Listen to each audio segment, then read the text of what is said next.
Oke, baik. Apa kabar? Jadi selanjutnya adalah kita akan membahas mengenai manajemen karir. Nah, apa sih itu manajemen karir? Manajemen karir itu berasal dari kata karir. Karir artinya semua jabatan atau pekerjaan yang pernah dijalankan oleh seseorang dalam masa kerjanya.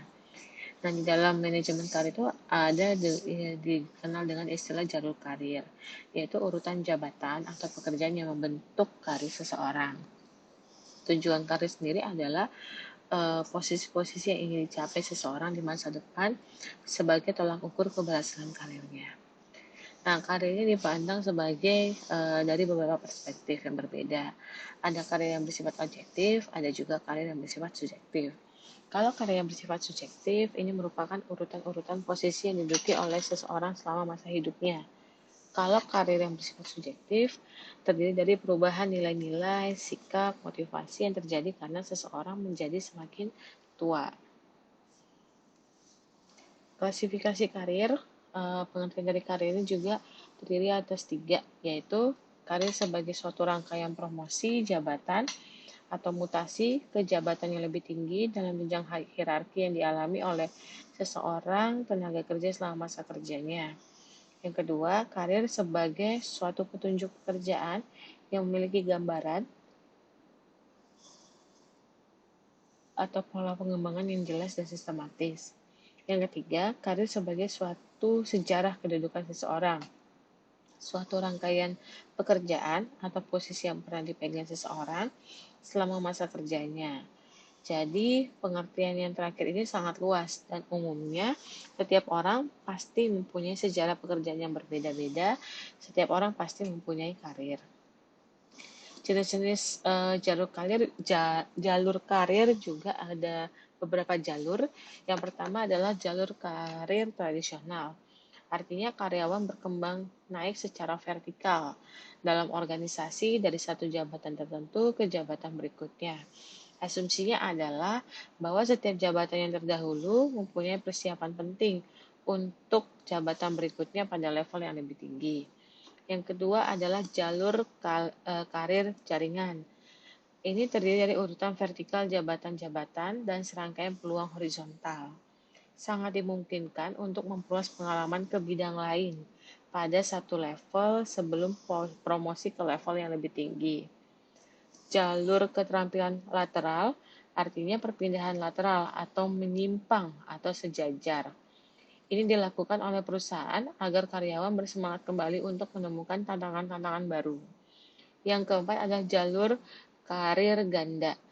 Ini dikembangkan untuk mendorong dan memotivasi para profesional dalam bidang-bidang seperti perekayasaan, penjualan, pemasaran, keuangan, dan sumber daya manusia agar mereka bisa meningkatkan pengetahuan khusus mereka, memberikan kontribusi kepada perusahaan, dan diberikan imbalan tanpa harus masuk jajaran manajemen.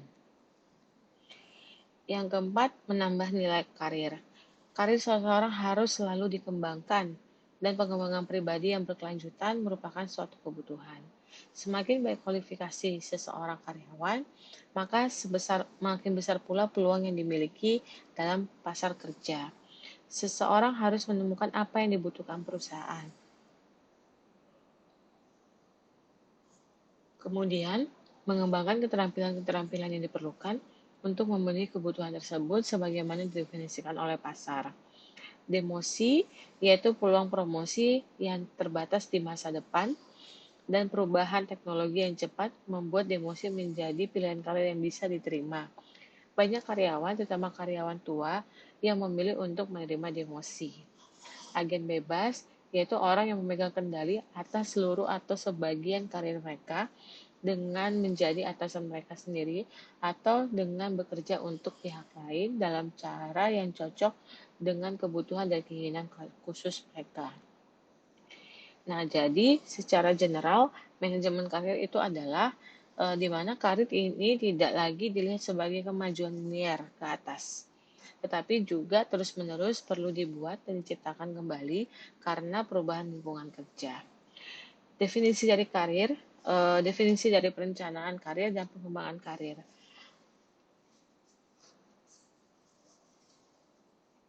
Jadi dalam pelaksanaannya, seorang karyawan pasti merencanakan dua hal, yaitu perencanaan karir dan pengembangan karir.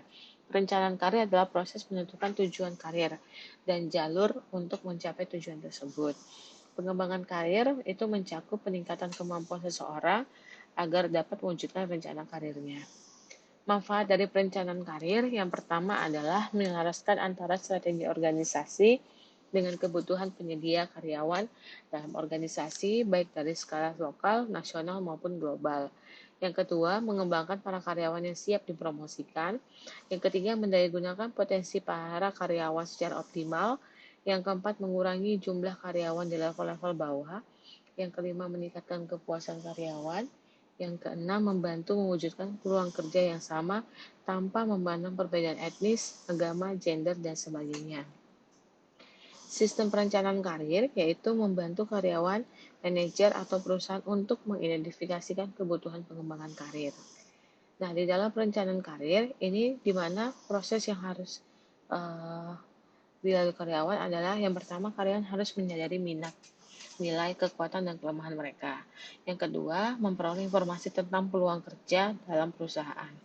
Yang ketiga, mengidentifikasi tujuan karir. Yang keempat, menetapkan rencana tindakan untuk mencapai tujuan karir. Nah, komponen dari sistem perencanaan karir ini meliputi self-assessment, reality check, kemudian penentuan tujuan dan tindakan rencana dari tindakan. Pengembangan karir juga terbagi menjadi dua, yaitu pengembangan karir individual dan pengembangan karir organisasional. Nah, di dalam pengembangan karir individual, ada beberapa hal yang memang harus diperhatikan karyawan. Yang pertama adalah kinerja, exposure, kemudian pengembangan jaringan, pengunduran diri, loyalitas pada organisasi, mentor dan sponsor, bawahan yang berprestasi, peluang untuk maju, dan pengalaman internasional. Nah, faktor-faktor apa saja sih yang menjadi keberhasilan karir seseorang? Yang pertama adalah pendidikan formal. Yang kedua adalah pengalaman kerjanya. Yang ketiga adalah sikap atasannya. Yang keempat adalah prestasi kerjanya. Yang kelima adalah bobot pekerjaannya. Yang keenam adalah adanya lowongan jabatan. Dan yang terakhir adalah produktivitas kerjanya. Syarat-syarat yang dalam perencanaan karir agar dapat berjalan dengan baik, yang pertama harus ada dialog. Kemudian ada bimbingan, kemudian keterlibatan antar individual, umpan balik, dan mekanisme perencanaan karir. Nah, dalam pengelolaan perencanaan karir, langkah-langkah yang harus ditempuh adalah yang pertama, karyawan harus dapat menilai dirinya sendiri. Yang kedua, meneliti gagasan dan kesempatan. Yang ketiga, membuat hubungan-hubungan. Dan yang keempat adalah melakukan tindakan. Nah, bagaimana sih cara menilai diri sendiri? Cara menilai diri sendiri itu harus melihat kelebihan dan kekurangan dari diri sendiri. Ada 3 kriteria utama. Yang pertama adalah kemampuan dan keterampilan Anda. Misalnya, kemampuan dalam mencegah masalah, dalam berkomunikasi, atau juga minat Anda, misalnya terhadap lingkungan, musik, dan olahraga. Atau yang ketiga, kelebihan-kelebihan Anda, misalnya keinginan untuk sukses, keinginan untuk membantu orang lain. Nah, kemudian tadi kan saya sudah katakan perencanaan karir ada dua, satu individual dan satu organisasional. Sekarang ada perencanaan mengenai karir organisasional. Jadi meskipun tanggung jawab utama pada perencanaan karir pada individual, perencanaan karir organisasional harus benar-benar sejalan dengan perencanaan karir individual. Jika perusahaan ingin mempertahankan para karyawannya yang terbaik dan terpandai. Para karyawan harus melihat bahwa upaya perencanaan karir organisasional diarahkan untuk meningkatkan tujuan karir spesifik mereka. Perusahaan juga di sini harus mampu membantu para karyawan untuk menetapkan tujuan karir dan terutama keamanan karir mereka. Di samping itu juga perusahaan harus memberi para karyawan peluang-peluang untuk menjalankan dan mengerjakan hal-hal yang berbeda. Mengerjakan tugas yang sama atau mirip dari waktu ke waktu hanya memberikan pengembangan yang kecil. Tahapan dalam melaksanakan karir organisasional yang pertama pastinya diawali dengan penempatan kerja dan orientasi awal karyawan. Kemudian dilakukan pengamatan atas kinerja karyawan dalam suatu jabatan dan membandingkannya dengan standar-standar kerja ataupun standar jabatan. Yang ketiga, berdasarkan pengalaman kinerja bisa diidentifikasikan kekuatan-kekuatan dan kelemahan-kelemahan karyawan bersangkutan. Yang keempat, berdasarkan identifikasi tersebut, manajemen membantu karyawan bersangkutan menetapkan keputusan karir tentatif yang memungkinkan untuk diubah seiring berlangsungnya proses. Keputusan karir tentatif tersebut didasarkan pada sejumlah faktor yang meliputi kebutuhan pribadi, kemampuan, aspirasi, dan kebutuhan organisasi. Dan yang kelima, manfaat manajemen kemudian bisa menjadwalkan program-program yang berkaitan dengan kebutuhan-kebutuhan khusus karyawan tersebut. Prinsip dalam pengembangan karir yang pertama adalah pekerjaan itu sendiri. Artinya karyawan punya pengaruh yang sangat besar terhadap pengembangan karir. Yang kedua adalah pengembangan skill yang dibutuhkan, yaitu ditentukan oleh permintaan pekerjaan yang spesifik. Yang ketiga adalah pengembangan akan terjadinya hanya jika seseorang individu belum memperoleh skill yang sesuai dengan tuntutan pekerjaan. Yang keempat, waktu yang digunakan untuk pengembangan dapat direduksi atau dikurangi dengan mengidentifikasikan rangkaian penempatan pekerja individu yang rasional. Berikut adalah kerangka pekerjaan dan pengembangan karir. Di sini ada perencanaan karir, kemudian ada jalur-jalur karir yang tadi saya sudah jelaskan pada slide yang pertama, kemudian ada sasaran karir. Nah, di dalam ini semua maka akan ada proses yang namanya pengembangan karir. Nah, dalam melaksanakan proses pengembangan karir dari beberapa tahap yang sudah kita pelajari pada saat sebelumnya, maka akan muncul timbal balik. Timbal balik ini artinya ketika sasarannya karir tercapai, bentuk pengembangannya apa, dan perencanaan karirnya juga apa yang harus dilakukan. Atau sebaliknya, jika sasaran dari karir tidak tercapai, pengembangan-pengembangan dari apa yang dapat dilakukan oleh karyawan, kemudian karyawan dapat merencanakan kembali karirnya. Nah, pola karir di sini jalur karir ini maksudnya adalah pola pekerjaan berurutan yang membentuk karir seseorang. Nah, sasaran karir di sini maksudnya adalah posisi di waktu yang akan datang, di mana seorang termotivasi untuk mencapai sebagai bagian dari karir. Nah, kunci pokok dalam jalur karir pada dasarnya terletak pada dua hal, yaitu kemampuan intelektual dan kepribadian dalam kepemimpinan. Nah, ini dia pengembangan karir individual, tadi ada kinerja, kemudian ekspors, kemudian pengembangan jaringan, pengunduran diri, loyalitas pada organisasi, mentor, dan sponsor, bawahannya berprestasi, peluang untuk maju, dan pengalaman internasional. Apa sih peran individu dalam pengembangan karir? Yang pertama, tiap-tiap orang harus bertanggung jawab pada karir mereka sendiri. Yang kedua, menilai keinginan atau minat, kemudian keterampilan dan nilai. Kemudian mengambil langkah yang dibutuhkan untuk mencapai karir yang diinginkan dan menyenangkan.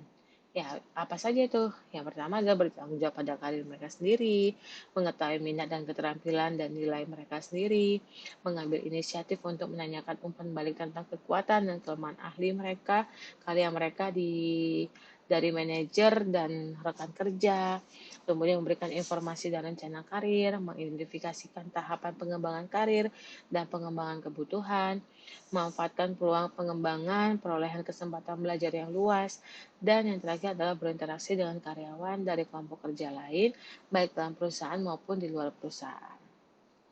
Sedangkan peran manajemen dalam pengembangan karir, jadi manajemen itu harus menyediakan kesempatan berkembang untuk umpan balik, feedback, dan penilaian yang berorientasi pada karir. Apalagi peran individu dalam pengembangan karir, tadi ya sudah, kemudian peran manajer dalam pengembangan karir. Yang pertama, manajer itu harus memberikan umpan balik kinerja pada yang tepat waktu, kemudian memberikan dukungan dan penilaian pengembangan, kemudian berpartisipasi dalam diskusi pengembangan karir, dan memberikan dukungan rencana pengembangan karyawan. Nah, rencana manajer dalam sistem perencanaan ada beberapa hal. Yang pertama ada pelatihan, kemudian penilaian, penasehat, dan referral agent. Nah, di sini pelatih ini maksudnya di mana seorang manajer harus mampu mendengar, menjelaskan, menyelidiki, dan menyatakan keprihatinannya. Kalau sebagai penilai, manajer itu harus memberikan umpan balik, menyatakan standar, menjelaskan tanggung jawab dari jabatan. Nah, kalau manajer sebagai penasehat, yaitu dia menghasilkan pilihan, membantu menetapkan tujuan, dan merekomendasikan. Nah, sedangkan sebagai agen rujukan, itu menerapkan karyawan pada sumber daya atau orang mengkonsultasikan rencana tindakan. Nah, peran perusahaan apa nih dalam pengembangan karir? Yang pertama, komunikasikan dalam bisnis, kebijakan, dan prosedur. Kemudian memberikan peluang pelatihan dan pengembangan, memberikan informasi karir dan program karir, tawaran satu keanekaragaman pilihan karir, menyediakan sumber daya yang diperlukan bagi kesuksesan perencanaan karir. Nah, sumber daya di sini maksudnya apa? Sumber dayanya bisa meliputi workshop karir, kemudian pusat dan sistem informasi tentang karir, buku buku perencanaan karir, konsultasi karir, dan jalur karir. Kemudian juga memonitor dari sistem perencanaan untuk menjamin bahwa manajer dan karyawan menggunakan sistem seperti yang diinginkan dan untuk mengevaluasi apakah membantu perusahaan untuk mencapai tujuan. Baik, sekian terima kasih materi dari saya. Semoga sangat bermanfaat. Jika ada pertanyaan, silakan berikan di kolom komentar.